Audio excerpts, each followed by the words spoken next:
council hall of Aether Prime was a marvel of galactic engineering, its dome a shimmering lattice of force fields and crystalline panes that refracted the starlight into radiant cascades of color.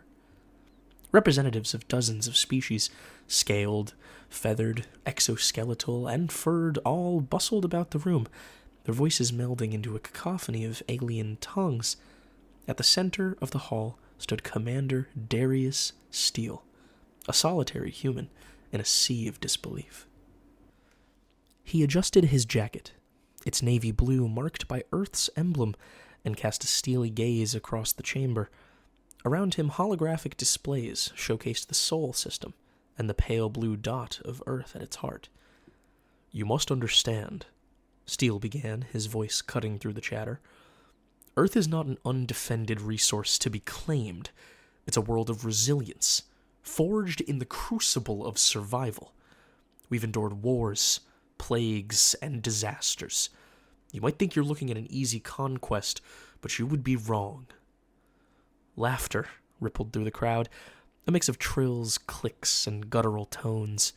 A towering alien with dark, leathery skin and gleaming tusks stood, his voice amplified by an almost gothically vaulted ceiling. "Captain Steele, your people are primitives by galactic standards," spoke Lorath, the Vythar representative. "Your defenses are toys compared to the might of the Galactic Empire. What makes you think Earth stands any chance?" Steele's lips twitched into a smirk. Now comes the fun part. "We've had visitors like you before. They underestimated us too." Jorath waved a dismissive hand, but Steele pressed on. "Your fleets are formidable, yes, but Earth has something you can't comprehend. We don't fight simply for conquest or power. We fight because survival is written into our DNA. If you attack us, you won't just face soldiers. You'll face a planet of creatures evolutionarily programmed to refute defeat." Back on Earth, the sleek, angular design of Steele's shuttle reflected the glow of Earth's orbital defenses as it descended toward the planet. Beside him, Lieutenant Commander Kale Rin reviewed a datapad, his brow furrowed. "The Council didn't buy it," Rin said. Steele's jaw tightened. "They never do. They think we're weak." "They're sending the Sovereign Fury," Rin continued. "Flagship of the Empire's first armada. Over 100 warships. The planetary shield will hold them off, but not for long." Steele nodded, his gaze fixed on the blue curve of Earth below. "Then we don't hold. We strike first." Earth's Defense Command buzzed with activity as Steele and Rin entered. Holographic displays lit up the war room, projecting a three-dimensional map of the Sol system. Officers snapped to attention as Steele approached. "Status report," Steele ordered. Lieutenant Commander Hayes stepped forward. "The Empire's fleet will reach the edge of our system in 24 hours. Our orbital platforms are ready, but, Captain, their firepower is overwhelming." "Good," Steele said, a ghost of a smile on his lips. "If you think that, they do too." The room fell silent as Steele addressed the assembled officers. "Earth has always faced impossible odds. From predators in the wild to the bombs of global war, we've adapted. We've survived. The Empire thinks they know us because they've seen our ships, our tech. But they haven't seen our resolve." He turned to Rin. "Activate Project Obsidian." Rin nodded, and his fingers flew across his datapad. Across Earth's orbit, once dormant satellites powered on, their sleek forms glinting in the sunlight as they aligned in an intricate web. These were no ordinary satellites. They were stealth drones, equipped with advanced artificial intelligence systems designed to infiltrate and dismantle enemy vessels from within. The Sovereign Fury emerged from hyperspace at the edge of the Sol system, its massive hull casting a shadow over the rest of the fleet. High General Lothar surveyed the blue-green world on his view screen with a mix of disdain and anticipation. "Order the fleet to deploy to formation," Lothar commanded. "Let's end this quickly. I already begin to tire of looking at their pitiful star." The fleet surged forward, engines blazing with the refracted light of warping space. But as they approached Earth's orbital perimeter, alarms blared across the Sovereign Fury's bridge. "General, we're detecting anomalies," a lieutenant reported. "Unidentified objects are interfering with our targeting systems." Lothar scowled, frustrated that he even had to give the order. "Then identify and neutralize them." Before the order could be carried out, however, the first explosions rocked the fleet. Drones, invisible to their sensors, had breached the ship's hulls, disabling weapons and engines with surgical precision. One by one, the Empire's warships fell into disarray, their mighty formations reduced to scattered debris and crippled vessels. Lothar's fists clenched as he barked furiously. "Retreat to a safe distance!" But it was too late. The voice of Commander Steele echoed through the comms, calm and resolute. "You should have stayed away." From the surface of Earth, Steele watched the chaos unfold on the central display in Defense Command. Rin stood beside him, arms crossed. "They're pulling back," Rin observed. Steele added, "Next time, they'll think twice." Rin raised an eyebrow. "Do you really think they'll stop?" Steele's gaze and voice hardened. "No, but they'll learn, one way or another, that Earth isn't a prize to be taken. It's a line they can't cross." Above them, the last remnants of the Empire fleet disappeared into hyperspace, leaving the battered Sovereign Fury behind. Earth's defenses remained intact, and the world breathed a collective sigh of relief. Steele turned to the assembled officers. "This is just the beginning. Make no mistake, they will return, and when they do, we'll be ready." The room erupted into cheers, but Steele's expression remained grim. The real warning had been delivered. Whether the Empire heeded it would determine the fate of Earth, and perhaps the galaxy itself. The silence of space was deceptive. From the observation deck of Earth's orbital defense station, Commander Darius Steele stood with Lieutenant Commander Cale Rin, staring out into the vast void where the Galactic Empire's first armada had limped away. The battle had ended hours ago, but the adrenaline coursing through Steele's veins refused to dissipate.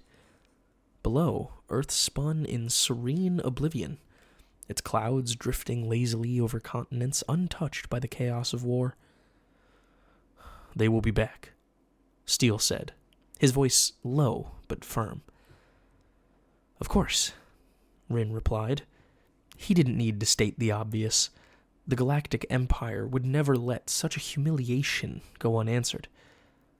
"What's the status of the Sovereign Fury?" Steele asked, his gaze fixed on a holographic display tracking the remnants of the Empire's fleet. "Drifting," Rin said. "Their engines are offline. Life support is running at minimal levels. No sign they're trying to retreat further, but sensors indicate they're transmitting, likely a distress signal." Steele nodded. "Good. Let them call for reinforcements. It'll make what comes next even more effective." Back in Defense Command, the war room hummed with controlled chaos. Officers moved between holographic displays showing Earth's orbital defenses, the asteroid belt, and the crippled Sovereign Fury. Steele and Rin entered, their presence immediately drawing the attention of Lieutenant Commander Hayes. "Sir," Hayes said, snapping to attention, "we've decrypted fragments of the transmissions. They're calling for reinforcements from their second armada, stationed in the Cygnus sector." "ETA?" Steele asked. 72 hours if they push their hyperdrives," Hayes replied. Steele allowed himself a small smile. "Plenty of time. Rin, are the operatives in place?" Rin nodded. We'll need to move quickly if we're going to plant the charges and pull out before their reinforcements arrive. Steele turned to the room. Listen up. The Sovereign Fury isn't just a symbol of their power. It's a command center for any formation of fleets it's a part of. They rely on it to coordinate their fleets in larger engagements and project their strength in peacetime. We let it limp away because we're going to take it from them and use a little-known tactic invented by the Trojans. You might have heard of it. The room fell silent as Steele outlined the plan.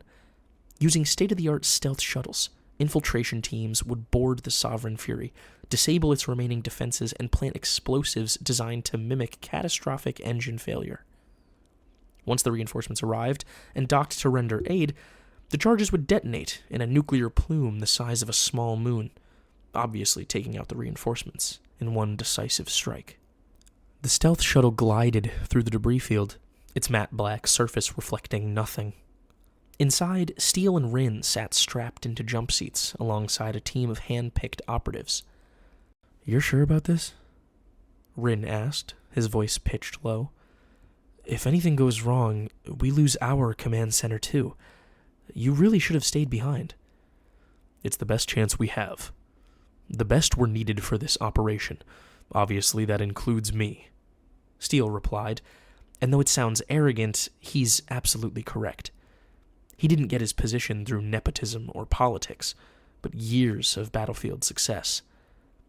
As the shuttle neared the Sovereign Fury, its immense bulk loomed in their viewport, pockmarked with damage from Earth's stealth drones. The once pristine hull was scorched, jagged rents exposing the ship's inner workings to the cold vacuum. The shuttle docked with a faint thud. Magnetic clamps engaged, sealing the airlock. Steele motioned to the team, and they moved swiftly, weapons at the ready. The interior of the Sovereign Fury was eerily silent, its corridors dimly lit by emergency lighting. Steele's boots echoed faintly as the team moved through the ship, their progress marked by the occasional flicker of malfunctioning panels. "Life support is minimal," Rin said, checking his scanner. "Most of the crew has retreated to the central command deck." "Good," Steele replied in a hushed whisper. "Keep it quiet. We don't want to alert them until it's too late." Infiltrating the engine room proved easier than expected. The Empire's reliance on centralized systems left them vulnerable to sabotage. Rin and the operatives planted charges along key conduits, ensuring that the resulting explosions would appear as a natural chain reaction as long as no one spent too long investigating the wreckage, which would be rather difficult in enemy-controlled space. As Steele monitored their progress through his holovisor while planting a charge himself, his earpiece crackled. "Sir," whispered the sergeant of a different team whose objective was to hijack the already compromised internal sensors. "We've got movement. Patrols headed your way." "Hold your position," Steele ordered his team. Minutes stretched into an eternity as they waited in silence, weapons trained on the corridor. The silence was broken only by the creak of warping metal as the ship slowly spun under the sun's gaze, and eventually the thudding echoes of the patrol's metalled boots. But the patrol passed without incident, their footsteps fading into the distance. "Charges are set," Rin reported. Steele nodded. "Time to move." Reaching the command deck was more challenging. Automated defenses had been partially restored, forcing the team to rely on EMP grenades to disable turrets and drones. By the time they breached the central control room, alarms were blaring. The few crew members present offered little resistance. High General Lothar apparently perished soon after the ship was crippled due to paranoid infighting and hysteria. Steele's team moved with precision, securing the room and locking down the remaining systems. "Rin, get us into their comm logs," Steele said, motioning to the main console. Rin's hands brutally but swiftly commandeered the control console beside the late general's chair. "Got it. Solid confirmation that they've been in contact with the Second Armada. Rescue vessels are certain. 60 ship, ETA 48 hours. Steele allowed himself a grim smile. "Perfect. Christmas comes early for them this year, and they've been very, Naughty. Back on Earth, Defense Command tracked the Empire's movements with growing anticipation. The Sovereign Fury remained in its very slowly decaying solar orbit in deep space, its distress beacon luring reinforcements closer with every passing hour. When the Second Armada arrived, a handful of their ships moved to dock with the flagship, while the remainder moved into a defensive formation around it, shields up and keen on the potential of attacks from the nearby human fleet that destroyed it in the first place, unaware of the true danger lying amongst them. Steele and his team had long returned to Earth, watching the scene unfold from the war room. "They've taken the bait," Rin said, his voice tinged with satisfaction. "Detonate the charges," Steele ordered. On the display, the Sovereign Fury erupted in a cascade of explosions. For a brief moment, the night side of Earth saw the sudden appearance of a second star. The flashes lasted only seconds, 1 by 2 by 3, until the entire armada had detonated in a domino of death. The war room erupted in cheers, but Steele's expression remained serious. "This was a victory," he said, addressing the room. "But the Empire won't stop here. They'll escalate. They always do. We need to be ready." Later, as Steele and Rin stood on the observation deck, Rin broke the silence. "You think they'll send more? Surely even the Empire won't be so eager to throw away ships when they've already lost 2 armadas." "They have to," Steele said. "Their pride won't let them do otherwise. But now they know what we're capable of." "And what about us?" Rin asked, clearly shaken somewhat by the nuclear bombing of rescue crews. "How far are we willing to go?" Steele's gaze remained fixed on the stars. "As far as it takes. Earth is our home. We don't just defend it, we make sure no one dares threaten it again." The stars outside the viewport seemed to burn more brightly then, a silent promise of battles yet to come. The view from Earth's orbital command station was deceptively calm.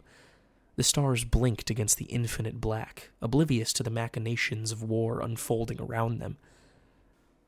Commander Darius Steele stood at the central control console, his gray eyes locked on a holographic display of the Sol system. "Our victory won't keep them at bay for long," Steele said, his voice firm in announcing the murmured fears of the crew of the station. "If anything, we've provoked them." Lieutenant Commander Cale Rin leaned against the console, his arms crossed. "They'll come back with overwhelming force. It's their pattern.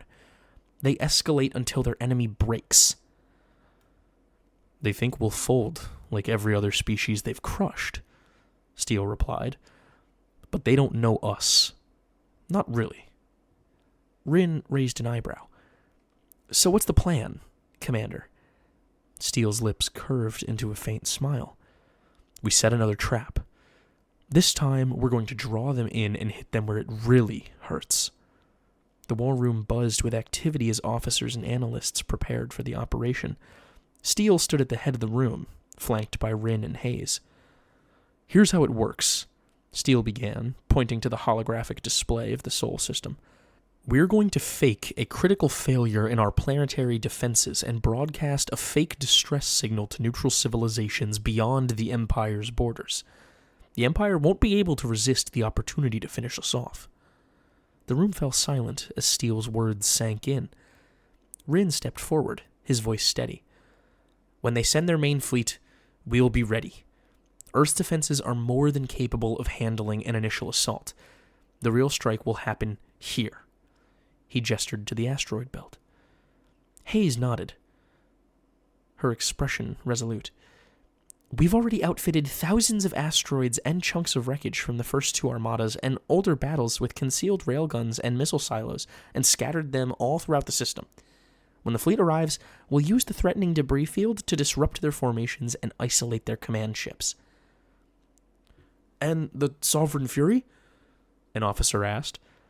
Despite the cascade detonation, a significant chunk of the front half of the vessel had survived the explosion, pushed into an extreme elliptical solar orbit, which human ships quickly corrected and pulled closer to Earth itself. Steele's eyes hardened. It'll be our bait. The wreckage is still transmitting a distress beacon. The Empire will think we're trying to salvage it. Once they're close enough, we'll use its remnants to trigger another cascading detonation. But this time, we'll make sure it's thorough. In the days that followed, Earth's engineers worked tirelessly to arm the asteroid belt further. Under the cover of stealth fields, drones and construction teams turned innocuous chunks of rock into weapons of mass destruction and launched them into various orbits, scattering them all across the system. Sol was now a minefield of automated defenses. Meanwhile, Steele and Rin prepared the actual human fleet for the confrontation. Earth's warships, smaller and more agile than the Empire's hulking behemoths, were outfitted with advanced cloaking devices and experimental gravity weapons capable of tearing apart enemy formations or even redirecting munitions. "We're threading a needle here," Rin said as he reviewed the fleet's readiness reports. "If we miscalculate even slightly, this could backfire spectacularly." Steele nodded, his expression grim. "It's a gamble. But if we pull it off, the Empire won't recover from the loss." The Empire's response came faster than expected. Within 48 hours of the distress signal being broadcast, their fleet emerged from hyperspace at the edge of the Sol system. The Third Armada dwarfed its predecessors, a massive assemblage of battleships, carriers, and destroyers that stretched across the void like a tide of destruction. On board the flagship Eternal Wrath, Admiral Lorath, the same elephantine alien that derided Commander Steele during the first and only attempt by humanity to sue for peace, surveyed the system with cold precision. "Earth's defenses appear to be in disarray," a tactical officer reported. "Their orbital platforms are offline, and their fleet is scattered. Debris and wreckage litter the entire system. The battle of the First and Second Armadas must have been quite intense." "Typical primitive incompetence," Lorath sneered. "Deploy the fleet. I want this to be over yesterday." As the Empire's ships advanced, Steele watched from the command station. His fingers steepled as he watched history repeat itself. "They're taking the bait," he said quietly. "Admiral Lorath isn't known for his subtlety," Rin replied. "He'll commit everything to the assault." "Good," Steele said. "Let's give him something to remember." The first phase of the battle unfolded exactly as planned. The Empire's fleet surged toward Earth, its sheer size overwhelming. But as they neared the planet, the debris field that littered the system came alive. Concealed railguns fired streams of hypervelocity projectiles, ripping through the Empire's formations. Missile silos disgorged payloads that detonated in brilliant bursts of light, scattering debris across the battlefield and discharging so much radiation that most conventional sensors and communication systems simply ceased functioning. Systems that Empire ships were known to rely on.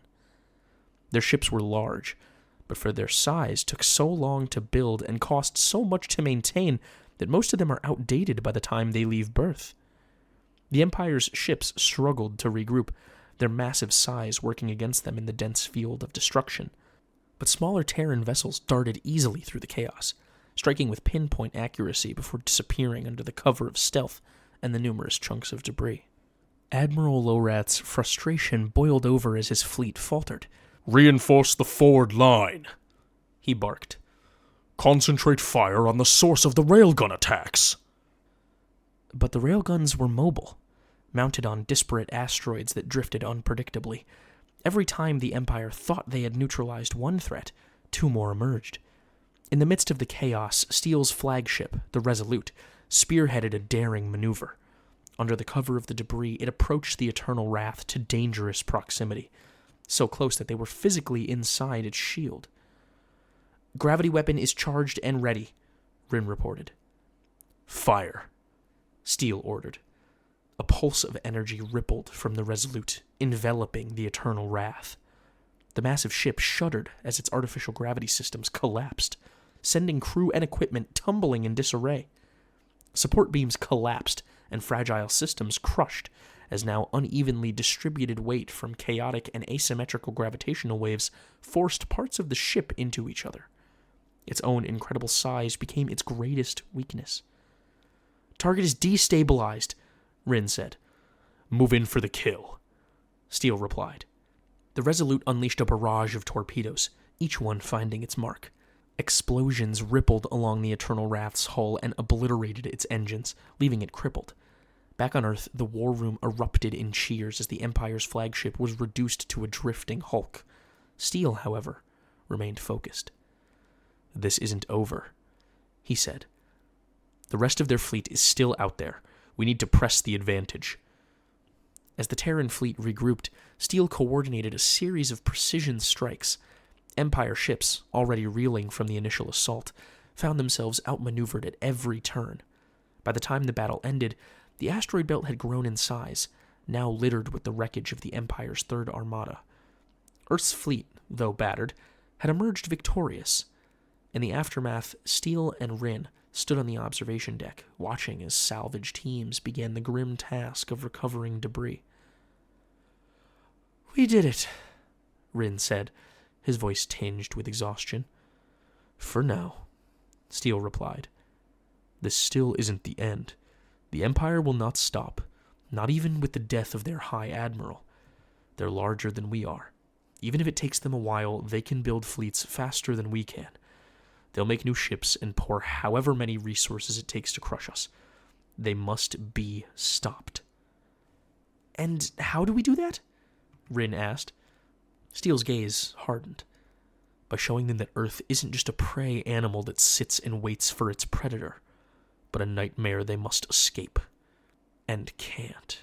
On Aether Prime, the hub of galactic diplomacy and only truly neutral ground in the galaxy, where even hostile civilizations can come to talk, representatives of dozens of species gathered to witness a critical negotiation. The once dismissed humans had risen as a force to be reckoned with, their unlikely victories against the Galactic Empire carving a path that none had anticipated. At the center of the council chamber, Commander Darius Steele stood tall, flanked by Lieutenant Commanders Cale Rin and Hayes Adams. Across the room, Grand Chancellor Vrex of the Galactic Empire loomed in place of the deceased High Admiral, his serpentine form coiled with restrained fury. "This war can end," Steele began, his voice carrying the weight of the moment. "Earth has no interest in conquest or expansion. All we ask is that you leave us in peace." The Chancellor's golden eyes narrowed. "And what assurance do we have that your kind will not become a threat in the future? You are dangerous, Commander Darius. Too dangerous to ignore." "We're dangerous only when provoked," Steele replied. "Your fleets invaded our system. Your arrogance brought the threat to you." The chamber buzzed with tension as Vrex leaned forward. "Your victories are temporary. The Empire's strength is limitless. You cannot hope to stand against us forever." Steele's lips curved into a faint smile. "Then test us again, Chancellor, and see how limitless your strength truly is." Far above Earth, the final preparations for activation of Project Aegis were underway. The planetary shield system had been in development for decades, a last resort against existential threats. With the Empire's forces regrouping for an all-out assault, its activation was no longer a matter of if, but when. Steele and Rin stood in the command station once again, watching as engineers coordinated their system's final integration. The shield wasn't just a collection of simple improvements over the original energy-based one. This shield would create an impenetrable barrier of artificial black hole strength gravity around the planet, capable of bending even the Empire's most destructive weapons around it. Of course, the biggest issue in its creation was finding a way for Earth to survive without the light of the sun during its activation. "We're betting everything on this," Rin said. "If the shield fails—" "It won't," Steele interrupted. "We've come too far to fall now." Rin nodded, but remained unconvinced. The Empire's sending their largest fleet yet, bigger than the previous 3 combined, 400 ships. They're not just trying to conquer us this time. They want to erase us. Then they'll learn just how much money they threw away, Steele said. The Empire's fleet arrived with the precision of a scalpel and the brutality of a hammer. The stars over Earth seemed to vanish as the massive armada took position, blotting out the void with rows upon rows of gleaming warships, each the size of asteroids or even planetoids. At the helm of the newly christened flagship Eternal Dominion, Supreme Admiral Thalaxius surveyed the planet below with cold resolve. "Begin the bombardment," Thalaxius ordered. The first wave of attacks came in the form of energy lances, their brilliant beams streaking toward the planet. But then suddenly, the planet vanished from sight, replaced by the gleam of starlight bent and refracted thousands of times in the most extreme orbits in existence. The light of the lances merely added to the halo. "Impressive," Thalaxius muttered, silently withholding his confusion over this strange barrier. "But no defense is perfect. Increase the assault." On the surface, Steele watched the bombardment from Defense Command. The shield's activation had drawn on every ounce of Earth's ingenuity from within. Its shimmering dome was a testament to human determination. Literally, the refracted light of every city, car, street lamp, and home on the planet, all swirling in infinitude as their reflections get caught in the barrier. "How long can it hold?" Hayes asked, her voice tight with worry. "As long as it needs to," Steele replied, but even he knew the shield wasn't invincible. It takes staggering amounts of energy to power it, and the greater the mass of energy and matter trapped within it, the more unstable it becomes. "Admiral Thalaxius won't stop," Rin said. "He'll throw everything at us until it breaks." "Which is why we won't wait for that to happen," Steele said. He turned to the room. "Prepare for Operation Breakwater." While the shield held off the Empire's assaults, Earth's fleet, hidden on the dark side of the moon, launched a counterstrike. Small and agile, the Terran ships darted through the gaps in the Empire's formations, targeting vulnerable supply ships and the bridges of command vessels. A swarm of bees the size of naval warships amidst giants the size of small celestial objects. The Resolute led the charge, its experimental, though recently proven, weaponry wreaking havoc on the larger enemy vessels. Steele stood on the bridge, his commands sharp and decisive as his crew executed precision maneuvers. "Focus fire on their carriers," Steele ordered. "Cut off their fighter support." Torpedoes streaked through the void, detonating against the hulls of the Empire's massive carriers. Fighter swarms faltered without reinforcements, leaving the larger ships exposed to further attacks. But Empire forces were relentless. Despite heavy losses, their sheer numbers began to take their toll. "We can't keep this up forever," Rin said over the comms. "They're adapting to our tactics." "Then we adapt faster," Steele replied. On board the Eternal Dominion, Supreme Admiral Thalaxius observed the battle with growing frustration. The humans' resistance was unlike anything he'd encountered in his long career. Their tactics were unconventional, their ships infuriatingly elusive. "Deploy the Doomsday Array," Thalaxius commanded.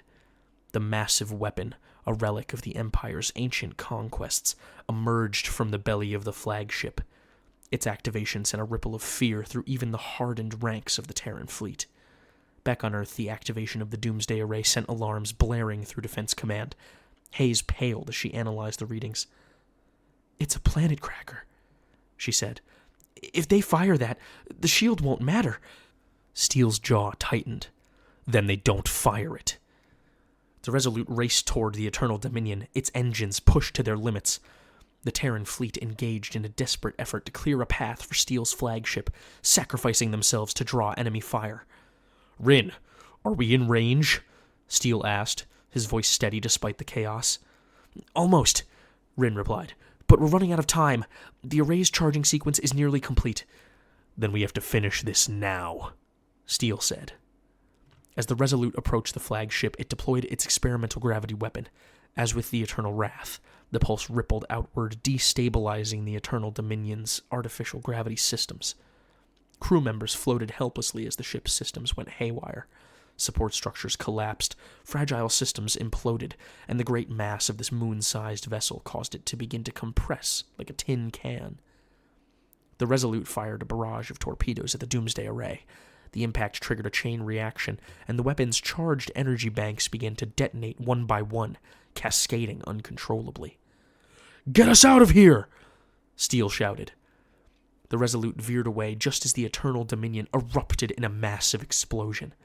The shockwave ripped through the battlefield as jets of plasma, resemblant of solar flares, blasted friend and foe alike, shattering energy shields, sublimating the hulls of those closest, and ablating, partially or completely, all others too close to be unscathed.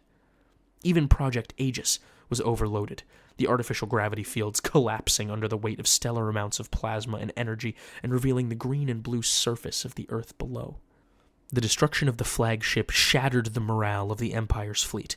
Without clear leadership, their formations crumbled, and the Terran forces seized the advantage. By the time the battle ended, the Empire's armada was in full retreat, their survivors fleeing into hyperspace. In the aftermath, Steele and Rin stood on the observation deck of the command station, hopefully for the last time in a long while, watching as salvage teams combed through the debris. "We did it," Rin said, his voice filled with exhaustion and relief. "For now," Steele replied. "But this isn't just about the Empire anymore. We've drawn a line in the sand, and the galaxy knows it."